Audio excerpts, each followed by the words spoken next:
Happy അല്ലേ? വളരെ സന്തോഷം അല്ലേ?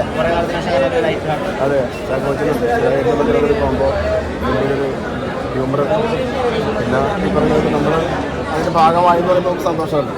വളരെ സന്തോഷം. കാണാൻ പറ്റിയ പടം കോമഡിക്ക് വർക്കൗട്ടായി, എല്ലാം വർക്കൗട്ടായി. ചാക്കോച്ചൻ്റെ ഒരു വ്യത്യസ്ത അഭിനയമാണോ ചാക്കോച്ച ഒരു വ്യത്യസ്ത അഭിനയം, നല്ല അഭിനയം, പെർഫോമൻസ് പറയുന്നുണ്ട്. പ്രത്യേകിച്ച് സുരാജ് വെഞ്ഞാറമ്മൂട് നല്ല പടം.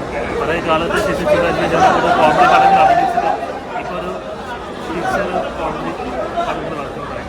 എല്ലാവർക്കും എൻജോയ് ചെയ്യാൻ പറ്റുന്ന ഒരു പടം തന്നെയായിരിക്കും. എല്ലാവർക്കും എൻജോയ് ചെയ്യാൻ പറ്റുന്ന. അയ്യോ, ചാക്കോച്ചൻ സുരാജാണ് അവരൊക്കെ എന്താണ് എന്നെ തെളിയിച്ച ആർട്ടിസ്റ്റുകളാണ്. ഇപ്പം മനക്ക് ചേച്ചിയാണെങ്കിലും ശരി, അനക്കാണെങ്കിലും ശരി, സുജി ചേച്ചിയാണെങ്കിലും ശരിയും എല്ലാവരും അവരുടെ പാത്രം നന്നായിട്ട് ചെയ്തിട്ടുണ്ടായിരുന്നു. മഞ്ജു ചേച്ചിയാണെങ്കിൽ ശരി, സെന്തിലേട്ടൻ, ഈവൻ സിബി സാറിൻ്റെ പോർഷൻസ് ഒക്കെ എനിക്ക് ഭയങ്കരമായിട്ട് വർക്കായിട്ടുണ്ടായിരുന്നു. എനിക്ക് തോന്നുന്നു ഈ പറയുന്ന പോലെ ഈ ഒരു റിയലിസ്റ്റിക് സിനിമകളുടെ കാലഘട്ടത്തിൽ ഇങ്ങനെ ഒരു സിനിമ മസ്റ്റായിട്ട് വേണ്ടതായിരുന്നെന്ന് എനിക്ക് തോന്നിയിട്ടുണ്ടായിരുന്നു. കാരണം എത്രയോ നാളുകൾ നമ്മൾ കാത്തിരുന്ന ഒരു സിനിമയുടെ ഒരു പോർഷനായിട്ട് എനിക്ക് തോന്നുന്നു. രമേശ് പിഷാരടിയായിട്ടൊരു ഇതുണ്ട്, കോംബോ ഭയങ്കരമായിട്ട് വർക്കായിട്ടുണ്ടായിരുന്നു. അതിനെപ്പറ്റി ഒന്ന് പറയാം, രണ്ടുപേരും.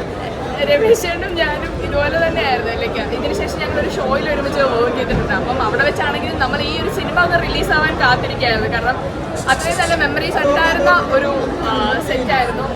ഇപ്പം ഈ ഇപ്പം ലാസ്റ്റ് ഒരു ഡാൻസ് ഒക്കെ ഉണ്ടല്ലോ, അവിടെയൊക്കെ നമ്മളിങ്ങനെ ഒരുപാട് ഫൺഫുള്ളായിട്ടുള്ള ഒരുപാട് കാര്യങ്ങൾ നടത്തിയിട്ടുണ്ടായിരുന്നു. ആർട്ടിസ്റ്റാണ് ഞാൻ ഈ പടത്തിൽ അഭിനയിച്ചിട്ടുണ്ട്. നായികയുടെ ബ്രദർ ക്യാരക്ടർ ചെയ്തിട്ടുണ്ട്. അതെ, സുരാജേട്ടൻ്റെ ഒരു കോമഡി ട്രാക്കിലേക്ക് വരുന്നൊരു സിനിമ കൂടിയാണ്. ചാക്കോച്ചനാണെങ്കിൽ ബാക്കിയുള്ള ആർട്ടിസ്റ്റുകൾ ഭയങ്കര നല്ല പെർഫോമൻസാണ്. പിന്നെ ഫാമിലിക്ക് ഇഷ്ടപ്പെടുന്ന രീതിയിൽ തന്നെയാണ് ചെയ്തു വെച്ചേക്കുന്നത്. എല്ലാവരും കാണണം, സപ്പോർട്ട് ചെയ്യണം.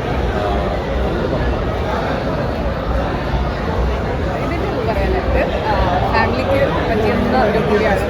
ശരിക്കും സ്കൂൾ തുറന്നു പോയി അല്ലെങ്കിൽ തന്നെ വെക്കേഷൻ എൻജോയ് ചെയ്യാൻ പറ്റുന്ന